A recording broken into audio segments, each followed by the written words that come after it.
Good evening, Creed, and welcome to the Mystery Playhouse. If you like to curl up with a good mystery, if suspense and mysterious adventure are your particular dish, then don't go away. Stay right where you are, because tonight we've been fortunate enough to again secure the services of that light-hearted raconteur of murder, horror, and the supernatural, the laughing boy of Inner Sanctum, your host, Raymond.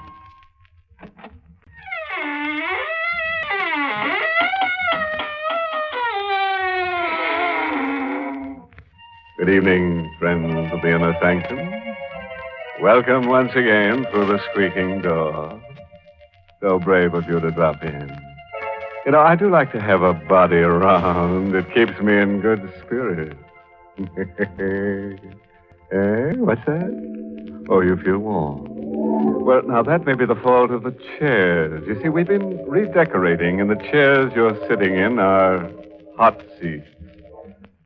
We bought them cheap from a firm that builds them for prisons. The convict didn't like them. Now, they complained that everyone who sits in those chairs gets absolutely burned alive.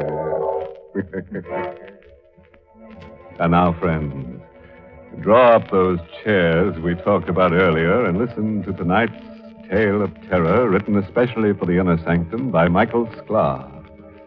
Our star tonight is Santos Ortega, who acts the role of Martin Wheeler in a blood-chilling story entitled, I Want to Report a Murder. Other women don't have to put up with such treatment. The way she carried on, you think I was Clark Gable. Believe me. Instead of a middle-aged bank cashier getting bald and a little pot-bellied. I'd never given her any reason to be jealous, not in 20 years of married life. She saw green every time I mentioned another woman. Every time I went out of the house. Like tonight. That was the reason the last time. You've always got a reason for going out and leaving me here alone. Now you've got to practice for the bank employees' bowling tournament. That's a likely story. It happens to be the truth, Margaret. Oh, I'm sure the team will be practicing over the bowling alleys. And I'm just as sure you won't be there. Where else would I be? Oh, now you needn't pretend, Martin. I know you've got a date with one of those women. I've told you 100 times I don't have any dates with any other women. I'm sick and tired of your insane suspicions. Insane, are they? Yes, they are. I'll be home at 11 o'clock. You can wait up for me if you like. Good night. I went down to the car and began to drive to the bowling alleys. Margaret, always nagging at me. Someday she'd push me too far. Yes, someday if she didn't stop the nagging, there would be another woman. Stopped the car for a red light. There's a girl crossing the street. I noticed that she was blonde and pretty. A little like Margaret had looked when we were first married. And suddenly, as the girl passed in front of the car, she slipped and fell to the ground. What happened? Are you all right? That hole in the street. I tripped. Let me help you to your feet. Oh, my foot. I must have sprained it. Can you walk? Well, I'll try. Oh, no. No, I can't put any weight on it. Oh, that's too bad. Look here, let me drive you home. Oh, I don't like to impose, but I... It's not an imposition. I'd consider it a pleasure.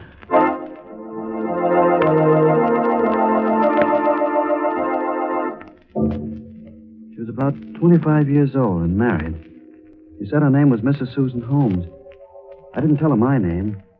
And as things turned out, that was lucky. No one was home at her apartment. I helped her to a chair and started to leave. Don't go yet. Come here. Oh, don't be afraid of me. I'm not going to bite you. Mrs. Holmes, I've got an appointment at the bowling alley. Well, that's not very flattering. Don't you like me? Why, yeah, sure. I do, but... Mrs. Holmes, please, don't. You shouldn't. Don't be silly. You've been very kind. And I like you. Her arms were around my neck, pulling me down toward her. She used a faint perfume. Margaret hardly ever used perfume. Margaret. I thought of her as Susan kissed me. Then I stopped thinking until the door opened. Say, what is this? Robert! Susan, who is... I come home and find my wife kissing another guy. How long has this been going on? Well, this is all a mistake. Your wife tripped and hurt her ankle. I brought her home and... You won't weasel out of this by blaming it all on Susan. It won't work, mister. I saw both of you. Mr. Holmes, I've tried to explain. You won't listen to me, so I'm leaving. No, you don't. Get out of my way. This gun is loaded, mister. Put that gun back in your pocket. Don't be a fool. You're staying here until... Hey, let go of my arm. Let go of that gun. I'll kill you for this. Let go of the gun. I'll break your arm. There. Now I've got the gun. Give it back to me. I won't. Stop it. Look at the gun. Oh! Robert! I had to take the gun away from him. Oh. I didn't mean to pull the trigger. Is he... He's dead. You killed him. I killed a man. I had to get away quick before the police came. Yes, I could walk out of the door and forget the whole thing. Mrs. Holmes didn't know anything about me, nor even my name. I acted fast. I could get away. Go straight to the bowling alley and pretend it never happened. Where are you going? I'm leaving. Come back here. Come back here.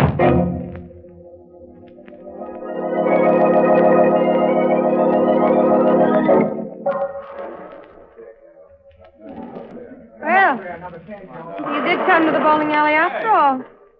Margaret, what are you doing here? I've been waiting for you. Checking up on me. Why shouldn't I? It certainly didn't take you this long to drive over from the house. Where have you been? Oh, for heaven's sakes, Margaret, leave me alone. Why are you staring at me? Your face. What about my face? Lipstick. Oh, that's why you took so long to get here. Margaret, not so loud. And you swore you never had dates with other women.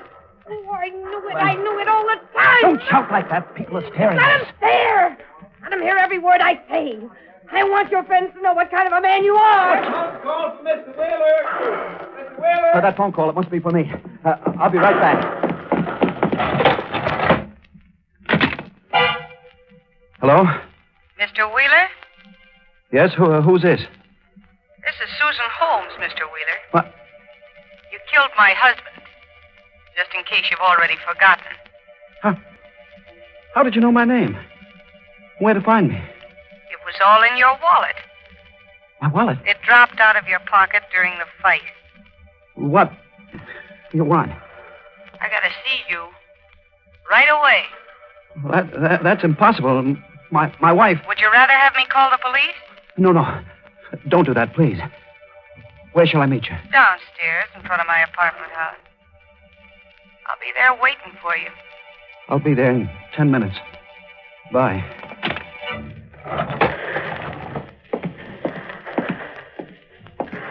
Who is that phone call from?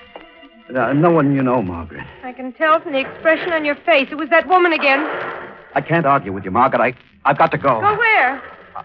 I can't tell you. You're going back to her? No. I won't stand for it. I won't be humiliated.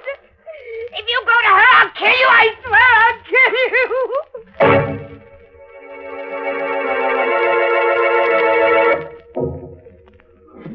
Hated to leave her there crying. What else could I do? She wouldn't have believed what happened any more than Holmes did. Even less. Because she was so jealous.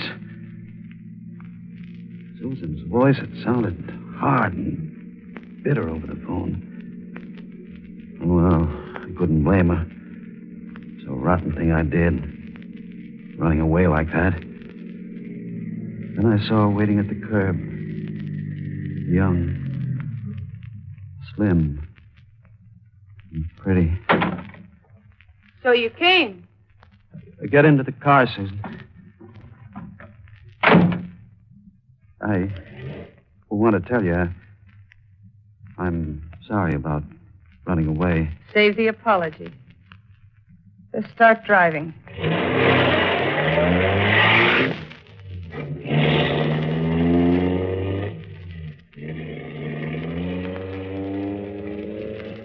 We drove for a while in silence. Several times I tried to start a conversation, but you wouldn't answer. Finally, I parked at the end of a deserted street on the waterfront. Fog was rolling in from the water. In a few minutes, the mist would close around us. I've been thinking. I decided what we're going to do. You don't want the police mixed up in this, do you? No, of course not. Oh, neither do I. And don't ask me why. I got my own good reasons. You got a plan? Yeah. My husband subleased the apartment under an assumed name. We've only been there a few weeks. Nobody in the house knows us. I'll leave town for good. The police won't be able to trace either of us. But your husband's body. I'll leave it. That'll give me at least a couple of days' start before the police find it. You'll have to help me. I need money. How much? $5,000? 5,000. That's a lot of money. You got a nerve squawking about money. After what you did. It was self-defense. How would you like to tell that to a jury? But I simply haven't got $5,000. There was a card in your wallet that showed you work in a bank. The bank got plenty of money. You know how to get it. And more, too. She wanted me to steal the money.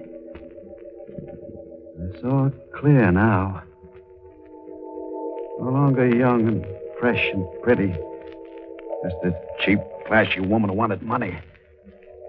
Money? It was blackmail. If she got the 5,000, it wouldn't end there. She'd keep driving me, squeezing me, milking me. Well, which is it going to be? The money or the police? Neither. Ah, don't be stupid. There's a law against murder. I'm going to do something very sensible, Susan. What do you mean? You? Take your hands off my throat. I don't like to do this. Oh, you're joking me. No. My fingers tightened on her throat. And I felt as though I was killing something inside me. She kissed me once. She said she liked me. And for a moment, I felt young again.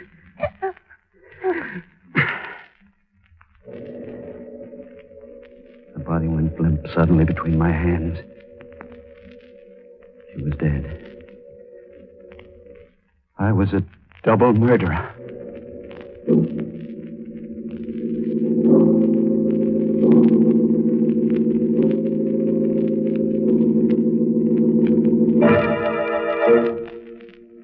You know, I'm really annoyed at that Martin Wheeler, the ungrateful scoundrel, and that poor kid, Susan Holmes.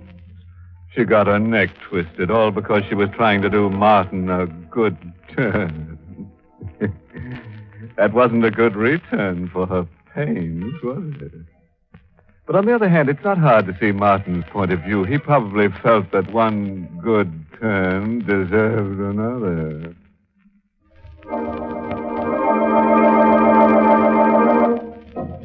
And now let's return to Martin Wheeler, the middle-aged bank cashier who's having a night full of trouble.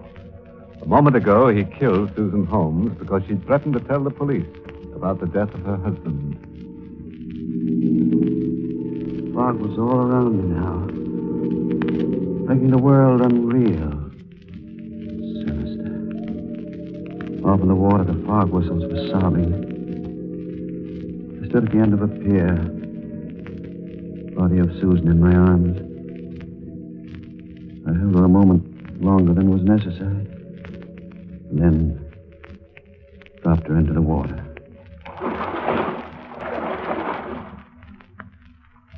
It was all over. I could go back to Margaret, try to forget that I'd committed murder. Then I remembered my wallet. My wallet. It contained my driver's license with my name and address on it. Back in the car, I found a handbag. It contained a change purse, the key to her apartment, but not my wallet. The wallet must still be in her apartment. I thought that I had it. Drove wildly, disregarding the fog, passing through red lights. Then a car loomed up in front of me. I slammed on the brakes and stopped, bumper to bumper. A man got out of the car in front of me. He wore a uniform. I'd almost hit a police car. All right, what's your race, mister? I didn't see the stop sign. The fog. You were doing at least 40 miles an hour and on a city street, too. Driving like that on a night like this, you could kill somebody. What's your hurry? Nothing. Nothing at all. I just wanted to get home to my wife. Let's have a look at your license. My driver's license? It's in my wallet. Get it out. Well, I lost my wallet the other day. The license and all. I haven't had a chance to apply for a new one. What's your name? Martin Wheeler. Where do you live? 63.5 Sunset Drive. And you say your wife is at home, huh? Yes, sir. All right, move over. We'll drive over to your house. Your wife will have to identify you.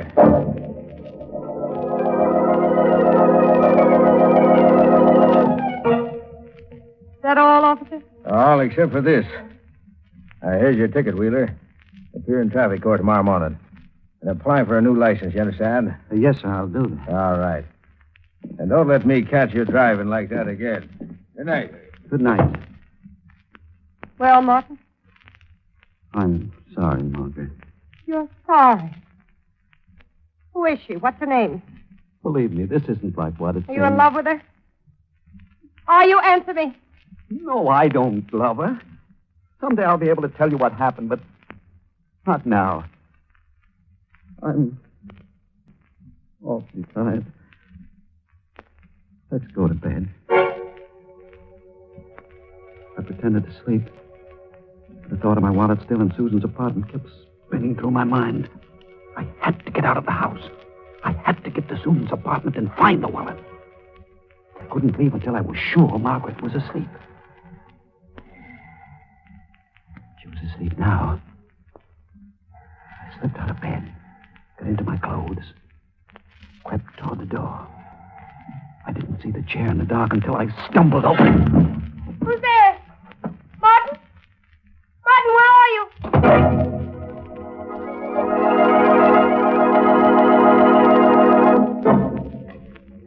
I used the key I found in Susan's purse to let myself into her apartment. The body was no longer on the living room floor.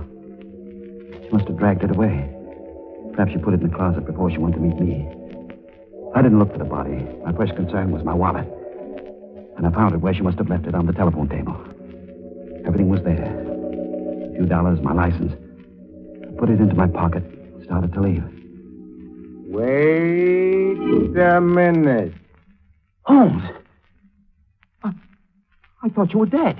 I'm still very much alive, Mr. Wheeler. But the fight, the gunshot. You fell to the floor. Susan said you were dead. You're not even wounded. I don't understand. The gun. It must have been loaded with blanks. That's right. But why? Why didn't you tell me? Why did you let me go on thinking that...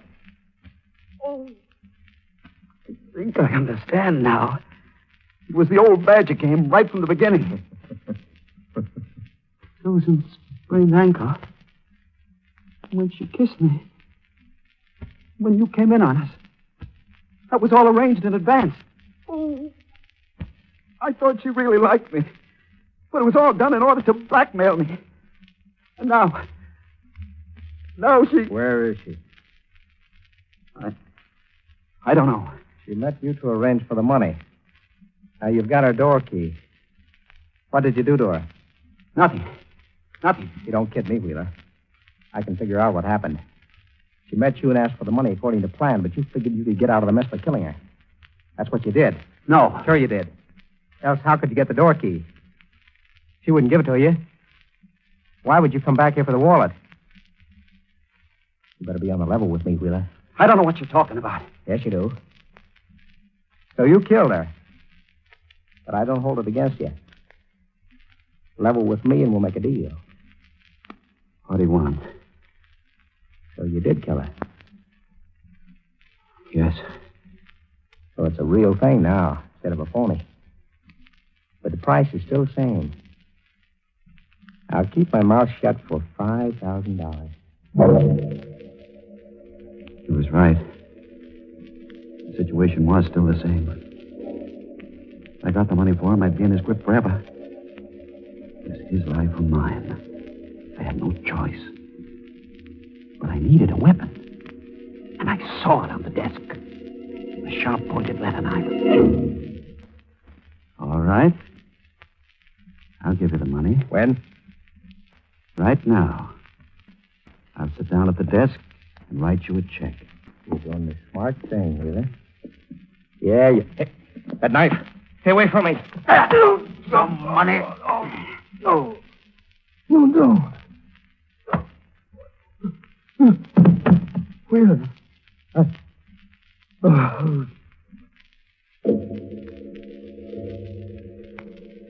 He was dead.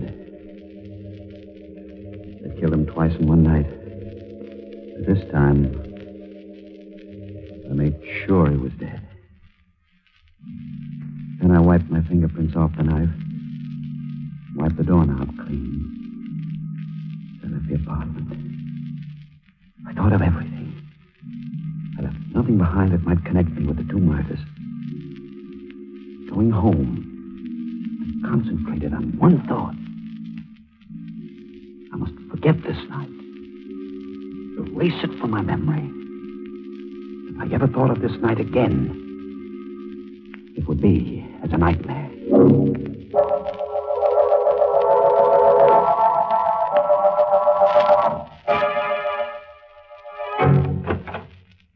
Our bedroom was still dark as I entered. Margaret must have gone to sleep. Felt good to be home again, safe. Back in a world where such things as I had done simply didn't happen. Someday, I'd tell Margaret the truth. Someday when we were old and such things no longer mattered. And then the room exploded in my face. Oh, Margaret. Don't. Don't, please don't. You're making a mistake.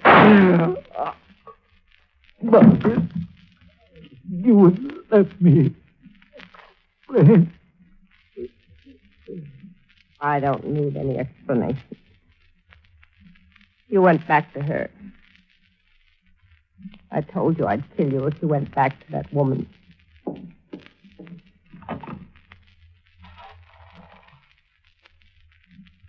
Number, please.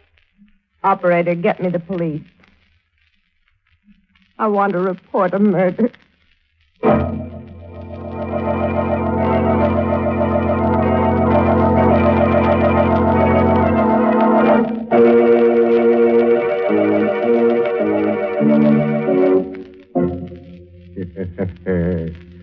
Surprise, friend. Oh, you weren't. Well, anyway, that ending certainly was a surprise for Martin Wheeler. You might say it was curtains for Martin. As you know, come to think of it, he made one big mistake. He shouldn't have murdered that nice Holmes couple. No, indeed. He should have murdered his wife. Then we might have had a happy ending.